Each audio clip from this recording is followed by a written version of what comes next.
मेरा नाम है। खुश रहिए। गुरुदेव, मैं ये जानना चाहता हूँ कि हम अपने ऊपर संयम कैसे रख सकते हैं। देख ना इंद्रियों के न घोड़े बढ़े, इनमें संयम के हरदम ये कोड़े पड़े। अपने रथ को सुमार्ग लगाते चलो, मन से गोविंद गोपाल गाते चलो। देखो, कुत्ते के अंदर कोई संयम होता है? नहीं। बोलो। नहीं होता। बिल्ली के अंदर? नहीं। शेर के अंदर? नहीं। किसी भी जानवर के अंदर कोई विशेष संयम नहीं है। इसलिए भगवान ने हमें जानवर नहीं बनाया, हमें मनुष्य बनाया है। अरे मनुष्य का मतलब ही संयमी है। हम मनुष्य होके भी यदि संयमी नहीं हैं तो हम जानवरों की तरह हैं। फिर जानवर में और हम में अंतर क्या रहा? इसलिए संयमी होने के लिए क्या करना पड़ेगा?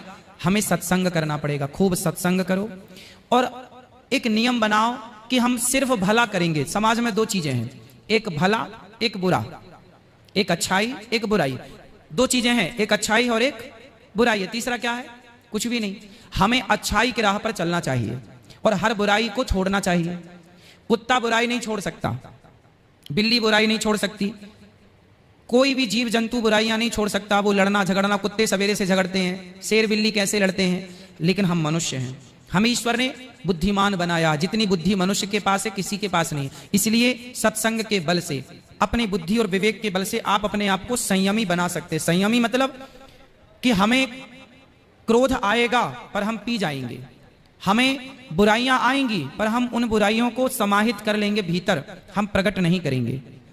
जैसे हवन कुंड में कुछ भी डाल दो, स्वाहा, सब जल के आग भस्म कर देती है। ऐसे आप भी अपने चित्त को हवन कुंड बनाओ कि हर बुराई आए और आपके चित्त में आते ही वो जलकर भस्म हो जाए, सिर्फ अच्छाइयां रह जाएं। ये करना पड़ेगा। जब आप पैदा हुए आपको लिखना पढ़ना आता था क्या? नहीं आता था। फिर कैसे सीखा आपने?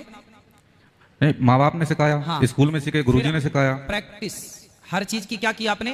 प्रैक्टिस। हमने लिखने की प्रैक्टिस की, पढ़ने की प्रैक्टिस की। हमसे रोटी बोलना नहीं आता था, तोती बोलते थे। पानी बोलना नहीं आता था, मम बोलते थे। पर माँ ने प्रैक्टिस कराई, बेटा तोती नहीं रोटी।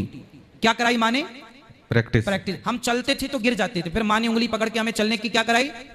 प्रैक्टिस कराई कि नहीं? जैसे हम प्रैक्टिस किए तो हमें सब कुछ आ गया। जैसे मंदारी बंदर को प्रैक्टिस करके उसे अपने योग्य बना लेता है, नचाता है। सबसे चंचल होता है बंदर, पर प्रैक्टिस करके उसे भी मंदारी कंट्रोल कर लेता है कि नहीं? सर्कस में शेर, हाथी मालिक के कंट्रोल पर, इशारों पर काम करते हैं। यदि जानवर को प्रैक्टिस से वश में किया जा सकता है, बंदर को वश में प्रैक्टिस से किया जा सकता है, घोड़े को वश में प्रैक्टिस से किया जा सकता है, तो आप अपने आप को प्रैक्टिस से वश में क्यों नहीं कर सकते? आप प्रैक्टिस कीजिए, कोशिश कीजिए। सब कुछ संभव है। Nothing is impossible, everything is possible. सब कुछ संभव है। आप करने का प्रयास कीजिए। करेंगे तो सब होगा, नहीं करेंगे कुछ नहीं होगा। तो मुख्य है प्रैक्टिस, अभ्यास। अभ्यास यानी तो कौनतेय वैराग्येण च गृह्यते।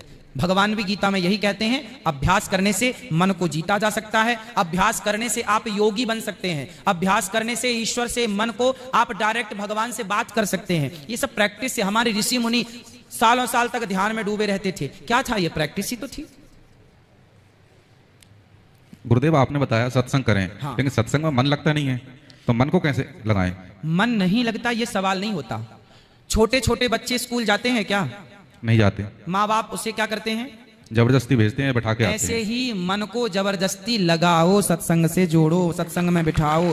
धीरे धीरे फिर क्या होता है? बच्चे नहीं जाते स्कूल, माँ बाप जबरदस्ती भेजते हैं, फिर वो धीरे धीरे बड़े होते हैं तो क्या होता है? धीरे धीरे उनका अभ्यास हो जाता है, वो जाने लगते हैं, पढ़ने लगते हैं। उसी तरह मन पहले चंचल विचलित, नहीं जी सत्संग नहीं करेंगे, कथा नहीं सुनेंगे, उनका मन का तो काम है अलग जगह लगना। पर आप लगाओगे धीरे धीरे, आज नहीं लगेगा, कल नहीं लगाएगा, पर लगाते रहो तो कितने दिन मन की चलेगी? मन पर कंट्रोल आपको करना। मन आपका गुलाम है, आप मन के गुलाम नहीं है। आप मन को लगाइए। मन नहीं लगता महाराज जी हमारा, ये कोई सवाल नहीं है। लगाओगे क्यों नहीं लगेगा? कोई लड़की कहे गुरुजी हमसे गोल गोल रोटी बनानी नहीं आती, ये कोई प्रश्न है? अरे आपने सीखा क्यों नहीं? सीखने से क्या रोटी गोल गोल बनानी नहीं आ सकती? आप चाहें तो आप क्या नहीं कर सकते ये बताओ? सब कुछ कर सकते हैं। तो फिर जब सब कुछ कर सकते हैं तो मन को कंट्रोल भी तो कर सकते हैं, बस में भी तो कर सकते हैं ना। करने से होगा। मन नहीं लगता, ये भागना है जी। हम तो लगा ही नहीं रहे हैं, लग ही नहीं। कैसे कह सकते हैं कि मन नहीं लगता? कोशिश करिए। कोशिश करने वालों की कभी हार कहाँ होती है? करिए प्रयास, लगेगा। गुरुदेव, हमारे यहाँ पर सुबह 1 घंटे ध्यान होता है। हाँ। कोशिश हम कर रहे हैं लाइब्रेरी में, लेकिन फिर भी कई बार ऐसा होता है मन नहीं होता है। कोई बात नहीं, आप करते रहिए। धीरे धीरे मन आदी होगा उस चीज का। जैसे आप जेल में कब से हैं? 2.5 साल हो गए। तो जब पहले दिन आप आए थे जेल तो आप आपको यहाँ बिल्कुल अच्छा नहीं लग रहा था, जी नहीं। बहुत ज्यादा आप उदास थे, परेशान थे, पर रहते रहते धीरे धीरे आप यहाँ के आदी हो गए। अब हो यहाँ गए। पहले की अपेक्षा कुछ ठीक लगने लगा, पहले की अपेक्षा कुछ ठीक लगने लगा। ठीक, ऐसा सही है या गलत है? ये बात सही है कि पहले की अपेक्षा थोड़ा ठीक लगने लगा? गुरुजी थोड़ा नहीं, मुझे बहुत अच्छा लगता है। अच्छा, हाँ। तो ये अब ये हुआ ना, पहले बिल्कुल अच्छा नहीं लगता था, जी। शुरू दिन 2 दिन 4 दिन 5 दिन तक आप उदास थे। आदि मन चीजों का आदि होता है धीरे धीरे, उसी प्रकार आप अपने मन को सत्संग से जोड़िए। अच्छा ये बताइए, आपने ऐसा क्या गुनाह किया कि यहाँ गए? मुझसे मानव हत्या हुई है, आपने मर्डर हो गया मुझसे, गुस्से में, दारू के नशे में मैंने राइफल चला दी थी अच्छा, अपने होने वाले साले पर। साली को मार दिया? जी। तो पत्नी कहाँ है? नहीं, पत्नी नहीं थी, सगाई हो गई थी, सगाई के 1 पहले? महीने बाद शादी होने वाली थी। तो साली को क्यों मार दिया? क्या गलती थी उसकी? गुस्से में। क्या गलती की उसने? उसकी कोई गलती नहीं थी, वो सिर्फ खड़ा था, झगड़ा हमारा आपस में हुआ था, राइफल उस पर चल गई। ओ बताइए, निर्दोष को मार दिया आपने। जी। तो गुरुजी मैं जानना चाहता हूँ, मानव हत्या का प्रायश्चित किस रूप में किया जाए? अब आपको जो सजा मिली, कितने साल की सजा है? ये सजा तो हमको कानून ने दी है, कानून की नजर में गुनाह, एक अदालत ऊपर वाली की ना है, ना ना, तो उसकी नजर में हम ऊपर वाली अदालत और ये अदालत एक ही है। आपने यहाँ उसका कितने साल की सजा है आपकी? 20 साल। अब 20 साल की सजा भोग ली, इसके बाद ईश्वर खत्म हो जाएगा ईश्वर की अदालत में ये केस, क्योंकि आपने भोग ली। जी। ईश्वर की अदालत में जो यहाँ भोग लिया उसका केस ईश्वर की अदालत में नहीं होगा, भोग लिया ना, खत्म। ये जो राज्य दंड है ये भी ईश्वर का दंड विधान है। ये जो सरकारी दंड विधान, इसे भी आप भगवान का ही दंड मानिए, इसे किसी देश का, ये भारत का दंड है या आप कानून के कारण, ये ठीक है, कहने में कानून है, कहने में भारतीय दंड है, लेकिन मुख्य रूप से ये ईश्वर का दंड विधान है। अब इसके बाद आप मुक्त हैं, लेकिन गलती, अब आप ये गलती देखो, अपने क्रोध पर काबू करना है ना। इतना क्रोध नहीं कि आप किसी की हत्या कर दें, इतना शराब ना पियो कि देखो, आप जितने लोग मुझे मिले यहाँ कैदी, 99% लोगों ने बताया कि मैं शराब पीकर मैंने ये किया, मैंने वो किया। आपने भी अपने साले को मारा तो शराब पीकर मारा। जी। तो अब आपको पश्चाताप तो हो ही रहा है इस बात का। बहुत होता है।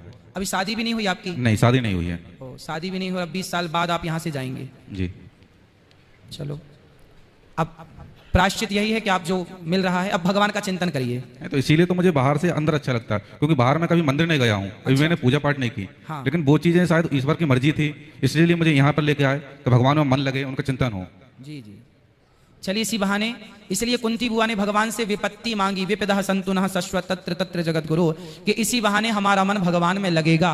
तो आप में से बहुत लोग ऐसे हैं जिनका यहाँ जेल में अधिक मन भगवान में लग रहा है, और जेल में ही भगवान की कथा आपको मिल गई। इससे बड़ा और क्या होगा भगवान की कृपा। आप बस ये गलतियां ना दोहराइएगा, गलतियां ना कीजिएगा। आप जो पा रहे हैं दंड, ये ईश्वर का दंड विधान है। खुश रहिए, भगवान खुश रखें आप। प्रणाम गुरुदेव। कोई और सवाल आपका? जय श्री कृष्ण गुरु जी। जय श्री कृष्णा।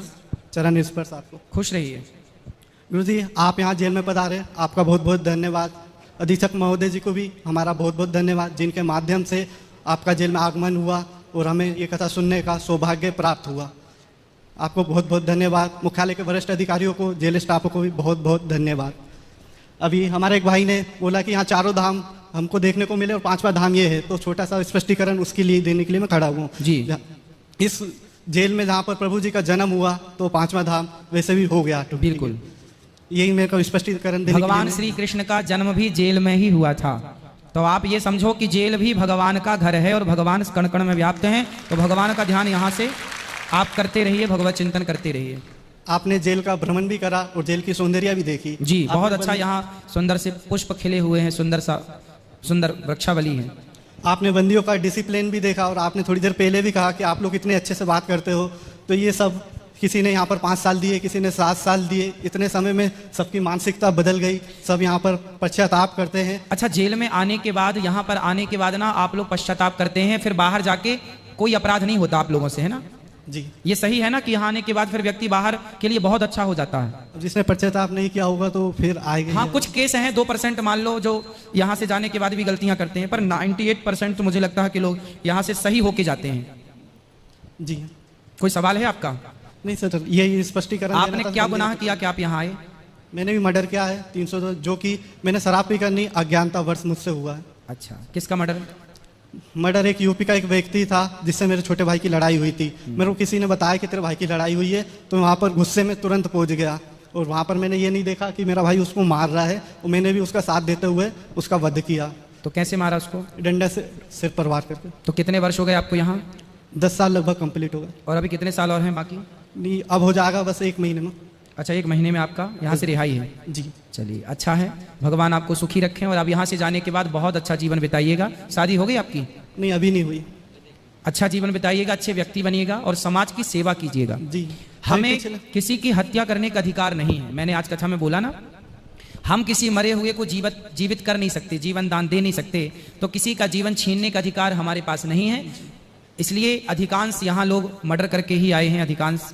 तो ये सब, किसी की हत्या नहीं होनी चाहिए। लड़ाई झगड़ा यदि होता है तो सामान्य रूप से कहा सुनी हो जाए, ठीक है, पर हाथापाई ना हो कि मर ही जाए सामने वाला। इस अपराध से हम सबको बचना चाहिए। आपके माध्यम से मैं सबको मैसेज दे रहा हूं, बाहर के लोगों को, ऐसी कोई गलती ना कीजिएगा, ऐसी कोई हाथापाई ना कीजिएगा कि सामने वाला मर जाए। चलो, आपने किसी को मार दिया, आप तो जेल काट के वापस चले गए, लेकिन उसकी तो जिंदगी तबाह खत्म हो ही गई ना।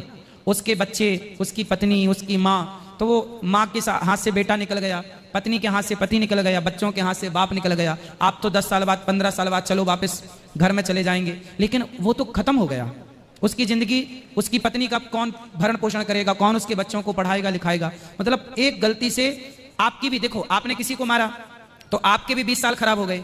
मतलब पीक पे जो आपका समय था वो आपका जेल आ गया, आपका पूरा फ्यूचर खत्म है, और उसका भी जीवन खराब हो गया, उसकी माँ का, उसकी पत्नी का, उसके परिवार का। तो एक की गलती से 2 लोगों का जीवन बिगड़ता, 2 परिवारों का जीवन बिगड़ता। आप यहाँ जेल में है ना, तो आपके लिए आपकी माँ भी चिंतित होगी, आपका बाप भी होगा, आपका भाई भी, पूरे घर का माहौल अच्छा नहीं होगा। इसलिए आप सबसे मेरी प्रार्थना है कि कोई भी गलती ना करो, गलती करने के पहले विचार करो कि जो आप कर रहे हैं उसका परिणाम क्या होगा। इसलिए बिना विचारे जो करें सो पाछे पछताएं, काम बिगाड़ें आपनो, जग में होए हंसाएं। हर गलत काम करने से बचना चाहिए सबको। खुश रहिए। अब आप लोगों के सोने का टाइम हो रहा हो तो फिर बस करें कि और जैसे आपकी आज्ञा, हमें कोई दिक्कत नहीं। आप कितने बजे सो जाते हैं बंदी जन? गुरु जी के चैनल को जरूर सब्सक्राइब करें। राधे राधे।